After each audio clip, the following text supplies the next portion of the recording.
Hay cosas que uno ve con sus propios ojos y aún así no puede creerlas. Cosas que van en contra de todo lo que te enseñaron. De todo lo que la lógica te dice que es posible. Yo las viví. Las viví junto a mis hombres, en la sierra, en medio de la oscuridad, a cientos de kilómetros de cualquier ciudad. Y durante años preferí callarme. Porque en el ejército, si cuentas estas cosas, te tachan de loco. O algo peor. Me llamo Emmanuel Betancourt. Fui subteniente de infantería del 93 Batallón, asignado al municipio de Tlapa de Comonfort, en la montaña de Guerrero, México. Ese tipo de unidades se llaman 100% operativas. Eso significa que siempre, en su totalidad, están en operaciones activas. Contra el narcotráfico. Contra los plantíos. Contra todo lo que se mueva en esa sierra. 7 u 8 meses arriba en la montaña. 2 o 3 días de descanso. Y otra vez para arriba. Así durante años. No hay tiempo para pensar. Solo para sobrevivir. Tenía 20 años cuando llegué. Recién graduado del heroico colegio militar. Era el nuevo, el que no tenía experiencia de campo. El coronel me lo hizo saber desde el primer día. Me asignó de escolta porque el subteniente Locadio tenía más experiencia. Me dijo que fuera a conocer el terreno. Que aprendiera. Aprendí. Pero no lo que esperaba aprender. Si nunca has estado en la Sierra de Guerrero, es difícil explicar cómo se siente. No es solo el frío. No es solo la altura. Es algo en el aire.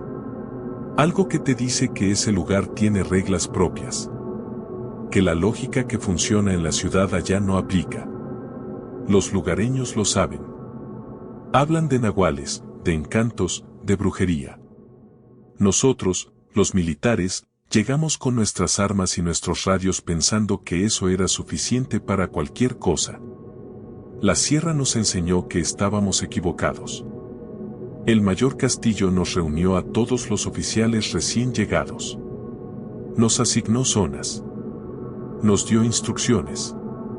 Nos miró a los ojos uno por uno como evaluando cuánto tiempo íbamos a durar. Yo era el más joven. Me asignaron de escolta al subteniente Locadio, que llevaba años en la sierra y había ascendido desde soldado raso. Él sí sabía lo que era esa montaña.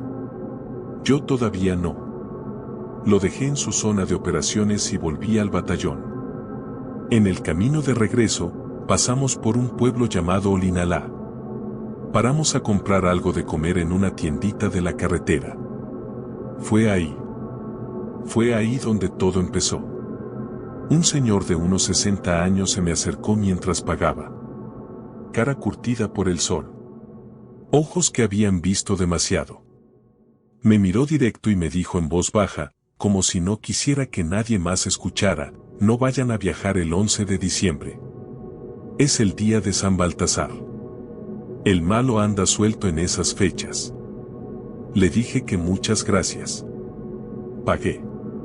Y seguimos nuestro camino. No le di ninguna importancia. Éramos militares. Teníamos armas. No creíamos en el malo ni en los días malos ni en nada de eso. Apenas era 7 de diciembre. Faltaban 4 días para el 11. 4 días para que todo cambiara. Bloque 1. El accidente del 11 de diciembre pasaron los 4 días. El 11 de diciembre, yo estaba de servicio en el batallón. Era una tarde normal. Rutina de guardia, reportes, instrucciones. Hasta que el sargento que estaba en la comandancia me llamó por radio con urgencia. Me pedía que me comunicara inmediatamente con el presidente municipal de Olinalá. Tomé el teléfono. Marqué. Y lo que me dijo me heló la sangre: unos compañeros suyos se han accidentado. No me dio más detalles. Solo eso. Fui corriendo a la casa del coronel, que estaba a un lado del batallón, y le conté lo que me habían dicho. Me miró un segundo y respondió sin dudar: ¿qué está haciendo aquí? Agarre un vehículo y un pelotón y váyase inmediatamente para allá. Cuando llegué al sitio del accidente, el panorama era desolador. Soldados tirados en el suelo. Otros quejándose. Otros caminando aturdidos, juntando armas con manos temblorosas.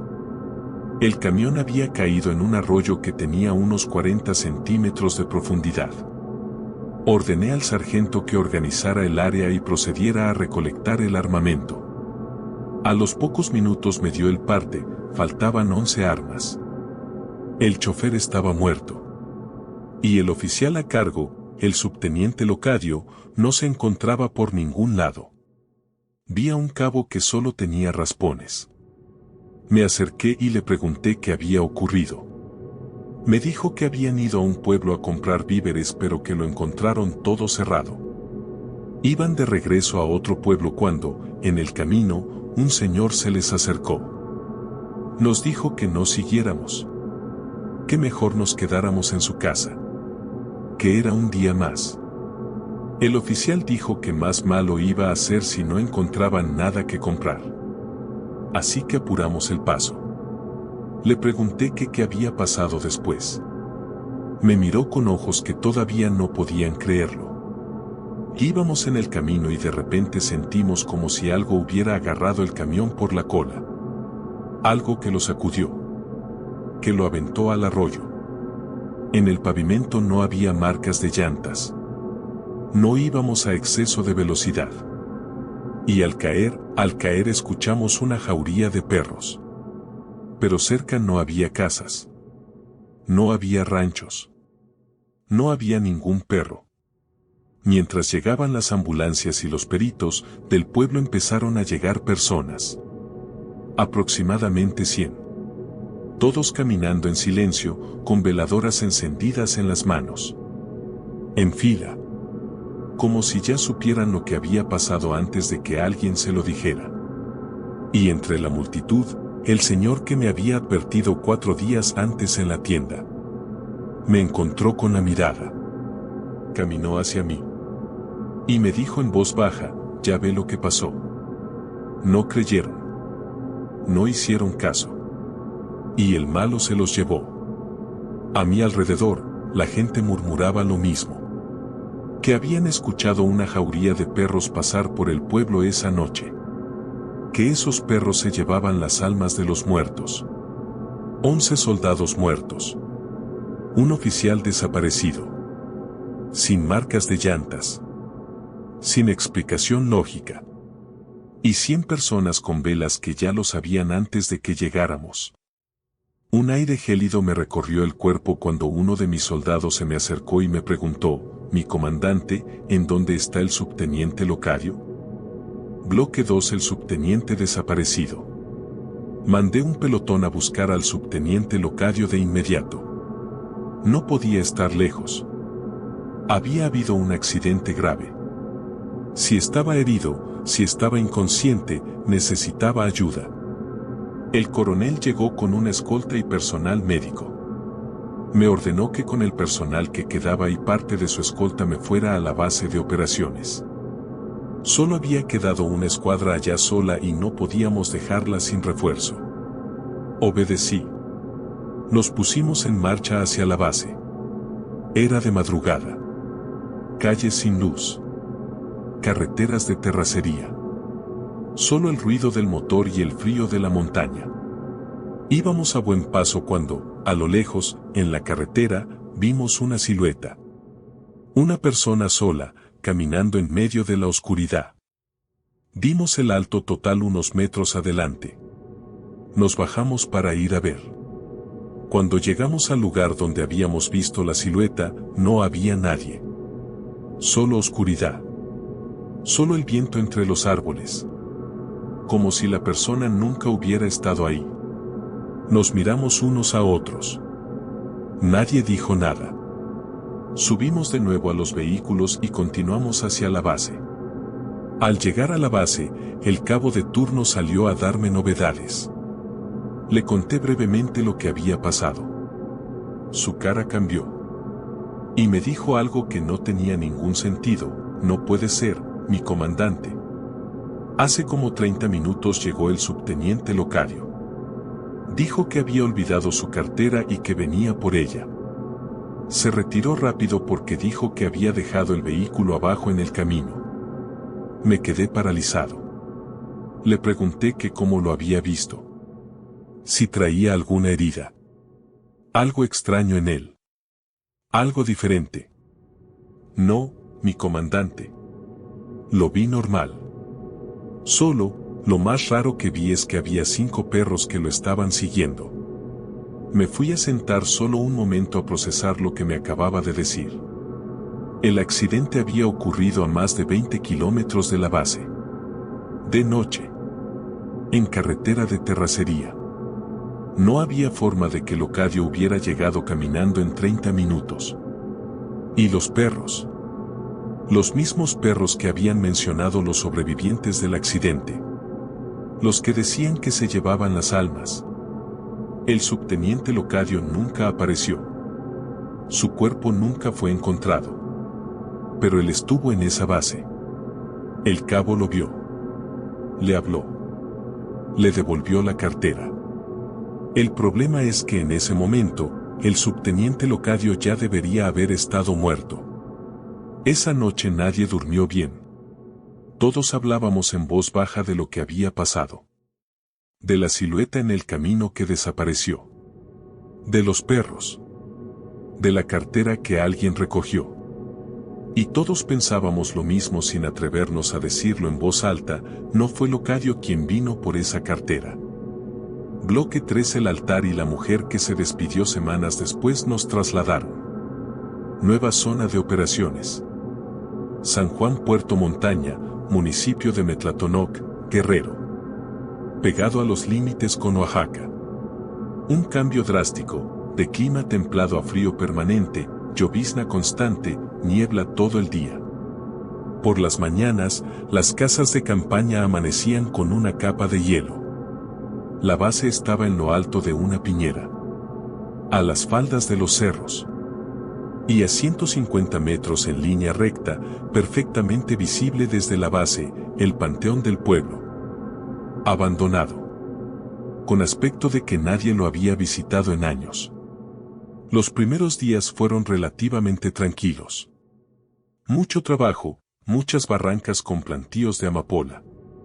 Pero había algo en ese lugar que se sentía diferente desde el primer momento. Un peso en el aire que no era solo el frío. Una mañana, el sargento Juan Amaya me llamó y me pidió que lo acompañara. Me llevó a espaldas del campamento. Y lo que encontramos nos dejó a los dos sin palabras. Un altar hecho de puras piedras apiladas. 1,5 metros de alto. Forma de pirámide perfecta. Encima, sangre seca. Plumas de gallina. Los picos de las aves. Pero ningún trozo de carne. Ningún hueso. Ninguna víscera. Como si algo hubiera comido todo lo demás y solo hubiera dejado eso. Amaya me miró. Yo lo miré a él. Ninguno de los dos dijo una palabra. Solo seguimos con el trabajo y no hicimos comentarios. Pero los dos sabíamos que algo en ese lugar no estaba bien. Era un martes. El soldado Samuel, al que todos le decíamos, la Parca, le contó a su sargento algo que había pasado la noche anterior. Dijo que una señora se le había acercado mientras hacía guardia. Que venía a despedirse. Que les dijera a todos que tuviéramos mucho cuidado. Y me dijo que donde estábamos se había convertido en un lugar tocado por el malo. Que había peligro. Y luego se fue. Le preguntamos que cómo era la señora. Nos dijo que era muy bonita y muy amable. Nos pareció extraño, pero lo dejamos pasar. Tal vez era alguien del pueblo, nos dijimos.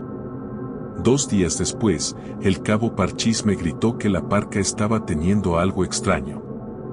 Fui corriendo. El soldado de sanidad ya le estaba tomando el pulso y los signos vitales. La Parca tenía la mirada perdida, como si no estuviera del todo presente. Cuando me vio, sus ojos giraron hacia mí y se sentó despacio. Tomó aire con fuerza. Y me dijo, estoy bien, comandante. Solo no podía despertar. Lo tuvimos en observación toda la noche. Todo estaba normal físicamente. Al otro día le pregunté qué había pasado exactamente. La silueta de una mujer se puso a un lado de mí. Yo quería levantarme y no me dejaba. Me puso la mano en el pecho y me decía que no me parara. Que había peligro afuera.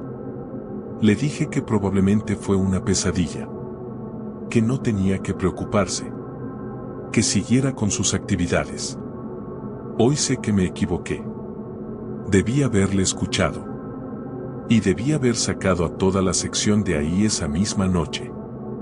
Hay cosas que uno ve con sus propios ojos y aún así no puede creerlas. Cosas que van en contra de todo lo que te enseñaron. De todo lo que la lógica te dice que es posible. Yo las viví. Las viví junto a mis hombres, en la sierra, en medio de la oscuridad, a cientos de kilómetros de cualquier ciudad. Y durante años preferí callarme. Porque en el ejército, si cuentas estas cosas, te tachan de loco. O algo peor. Me llamo Emmanuel Betancourt. Fui subteniente de infantería del 93 Batallón, asignado al municipio de Tlapa de Comonfort, en la montaña de Guerrero, México. Ese tipo de unidades se llaman 100% operativas. Eso significa que siempre, en su totalidad, están en operaciones activas. Contra el narcotráfico. Contra los plantíos. Contra todo lo que se mueva en esa sierra. 7 u 8 meses arriba en la montaña. 2 o 3 días de descanso. Y otra vez para arriba. Así durante años. No hay tiempo para pensar. Solo para sobrevivir. Tenía 20 años cuando llegué. Recién graduado del heroico colegio militar. Era el nuevo, el que no tenía experiencia de campo. El coronel me lo hizo saber desde el primer día. Me asignó de escolta porque el subteniente Locadio tenía más experiencia. Me dijo que fuera a conocer el terreno. Que aprendiera. Aprendí. Pero no lo que esperaba aprender. Si nunca has estado en la Sierra de Guerrero, es difícil explicar cómo se siente. No es solo el frío. No es solo la altura. Es algo en el aire. Algo que te dice que ese lugar tiene reglas propias. Que la lógica que funciona en la ciudad allá no aplica. Los lugareños lo saben. Hablan de nahuales, de encantos, de brujería. Nosotros, los militares, llegamos con nuestras armas y nuestros radios pensando que eso era suficiente para cualquier cosa. La sierra nos enseñó que estábamos equivocados. El mayor Castillo nos reunió a todos los oficiales recién llegados. Nos asignó zonas. Nos dio instrucciones. Nos miró a los ojos uno por uno como evaluando cuánto tiempo íbamos a durar. Yo era el más joven. Me asignaron de escolta al subteniente Locadio, que llevaba años en la sierra y había ascendido desde soldado raso. Él sí sabía lo que era esa montaña. Yo todavía no. Lo dejé en su zona de operaciones y volví al batallón. En el camino de regreso, pasamos por un pueblo llamado Olinalá. Paramos a comprar algo de comer en una tiendita de la carretera. Fue ahí donde todo empezó. Un señor de unos 60 años se me acercó mientras pagaba. Cara curtida por el sol. Ojos que habían visto demasiado. Me miró directo y me dijo en voz baja, como si no quisiera que nadie más escuchara, no vayan a viajar el 11 de diciembre. Es el día de San Baltasar. El malo anda suelto en esas fechas. Le dije que muchas gracias. Pagué. Y seguimos nuestro camino. No le di ninguna importancia. Éramos militares. Teníamos armas. No creíamos en el malo ni en los días malos ni en nada de eso. Apenas era 7 de diciembre. Faltaban 4 días para el 11. 4 días para que todo cambiara. Bloque 5. La posesión de la PARCA. Al amanecer, hablé por radio con el jefe de operaciones. Le pedí reubicación con el pretexto de que los plantíos quedaban lejos de nuestra posición. Me dieron la autorización. Levantamos el campamento. Pero antes de irnos, algo me decía que tenía que ir al panteón. Reuní una escuadra y fuimos. Era de día. Hasta había salido el sol por primera vez en semanas. El paisaje se veía hermoso. Pero en cuanto entramos al cementerio, se sentía un frío diferente. Un abandono total. Recorríamos las tumbas cuando un soldado se agachó y recogió algo del suelo. El cabo le gritó que lo dejara, que no lo tocara. Fui deprisa. Vi lo que tenía en la mano. Era una cartera. La cartera del subteniente Locario. A día y medio de camino en vehículo del lugar del accidente. En el panteón de un pueblo que Locario nunca había pisado. Sin ninguna explicación posible. Nos retiramos rápidamente. Nadie habló en el camino de vuelta al campamento. Cada uno procesaba en silencio lo que eso significaba. Meses después, ya en una nueva zona, la parca empezó a cambiar. Ya no era el soldado alegre y extrovertido de antes. Se volvió callado, solitario, con la mirada siempre un poco perdida. Un día, en marcha hacia un nuevo destino, la parca de la nada tiró su mochila y se desvió del camino. Su sargento le preguntó a dónde iba. Y respondió, me está llamando. Me dice que vaya. Tenía la mirada perdida. El aspecto de una persona muy enferma. Lo detuvimos. Cayó desmayado 5 minutos. Cuando abrió los ojos su cara había cambiado por completo. Y dijo con una voz que no era la suya. Más grave. Más lenta. Sin emoción, soy el señor de los 7 males. Creo y destruyo todo lo que quiero. Lo sujetamos entre 6 soldados y apenas podíamos con él. Cayó en paro cardíaco. El de sanidad comenzó la reanimación. Lo trajimos de vuelta. Volvió a caer. Lo trajimos de vuelta otra vez. 3 veces en total. 3 veces con los labios morados y sin pulso. Llamé al mayor médico del batallón por radio. Llegó. Se lo llevaron en el vehículo de la ambulancia. Mientras se lo llevaban, la parca miró al doctor y le dijo, nunca van a llegar. El vehículo se descompuso en la última subida antes de la carretera. Cada vez que intentaban subirla, el motor se apagaba solo. Como si algo no quisiera que el soldado llegara al hospital. Me acerqué a la parca. En su cartera tenía una estampita de San Gabriel. La tomé y se la leí en voz baja. El soldado cerró los ojos. Tranquilo. Por primera vez en horas. El chofer intentó arrancar una vez más. El vehículo subió sin problemas. Cuando volví al batallón me enteré que el mayor médico que había atendido a la parca murió esa misma semana. Salió de noche por la carretera Tlapa-Chilpancingo. Una carretera peligrosa, llena de curvas cerradas, de un solo carril. Peligrosa pero conocida para él. La había recorrido cientos de veces. Su vehículo se fue de frente en una curva en forma de L. Cayó unos 200 metros en la barranca de la montaña. El cuerpo quedó calcinado. Y en la carretera, según los peritos, no había marcas de neumáticos. No había señal de otro vehículo. Sin velocidad excesiva. Sin razón aparente. La misma firma que el accidente del 11 de diciembre. Fui a visitar a la parca con algunos sargentos. Vivía en una casita humilde en Tlapa. Patio grande, árboles de mango y naranja. Su abuela nos recibió en la puerta y nos dijo, lárguense de aquí. Ustedes son los culpables de que mi nieto esté así. No hicieron caso. No creyeron las advertencias. Y ahora mi nieto está pagando las consecuencias. En ese momento la parca apareció en la puerta. Nos miró. Sonrió. Y se metió de nuevo sin decir nada. Su sobrino nos alcanzó en la calle y nos dio una hoja doblada. Comandante, muchas gracias por venir. Salúdeme a todos los compañeros. Pero por su seguridad, ya no vuelvan más por aquí. Estoy contaminado con tierra de panteón y polvo de muerto. Esa noche, el coronel me llamó a la comandancia. Revisaba unos papeles. Me dijo que entrara y que me sentara. Me miró un momento antes de hablar. Qué raro fue todo el caso de tu soldado, ¿no crees? Se le hicieron todas las pruebas. Análisis de sangre.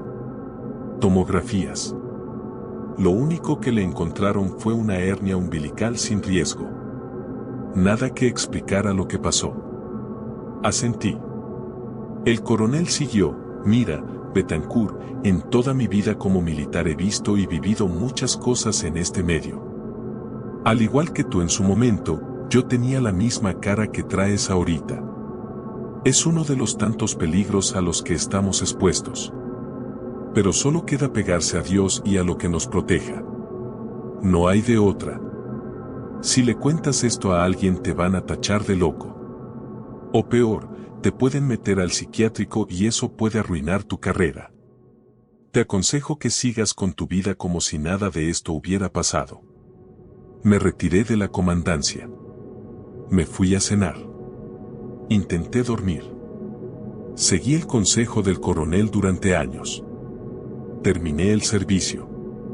Me retiré. Me casé en Sonora. Tuve 2 hijos. Y entonces, en otra unidad completamente distinta, un oficial recién llegado fue asesinado por uno de sus propios soldados. Sin motivo aparente.